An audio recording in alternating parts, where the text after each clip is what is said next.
Your Majesty? A voice broke through my thoughts, and I turned to see a young shifter standing at the bottom of the stone steps that led to my quarters. His lower half resembled a goat, and his upper remained human-like.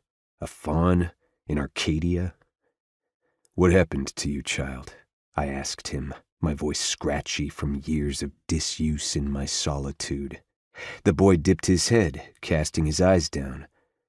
One day, I tried to shift when I was playing with my sister, and I've been this way since, he said quietly. Our power, it's like we're broken. What do you mean by that? The child was stuck mid-shift, and my brows furrowed as concern laced through me. You said, our. Refusing to meet my gaze, the boy continued. It's what happened to us all. My heart sank. Had this truly happened to all of Arcadia? I'd tried to protect my people. Instead, I damned them. The Guardians sent you for me, haven't they?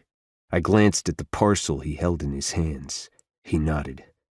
I come with a message from the Temple of the Gods, he said softly. I approached him, taking the parchment and unrolling it.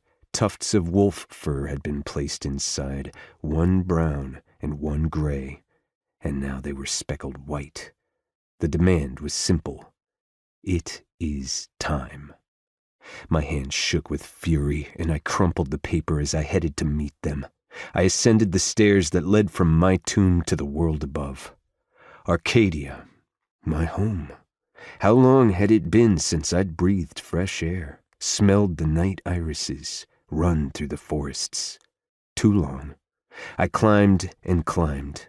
When the first light of day reached me, my steps quickened. It was only when I saw a figure standing in front of the entrance that I slowed to a stop. A tall, slender woman in blue robes regarded me with cold eyes.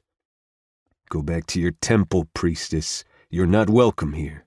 My voice came out thick, dark. She raised a single brow. Have you decided to end your self-imposed exile, my king?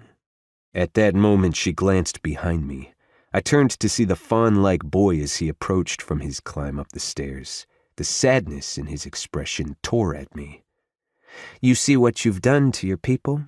They looked to you, and you abandoned them. You are no god. She curled her lip in disgust. I ground my teeth together, canines lengthening. My love for my people was unending. Arcadia had once been a paradise with thriving cities and happy shifters. That had changed over time as one catastrophe after another ravaged our world. I didn't want them to suffer any more than they already had, and even in my attempt to protect everyone, I'd continued to harm them. And you are no guardian, priestess. Her eyes narrowed. This is your fault, Pan. You have failed to uphold your duty, and Arcadia suffers the consequences of your actions.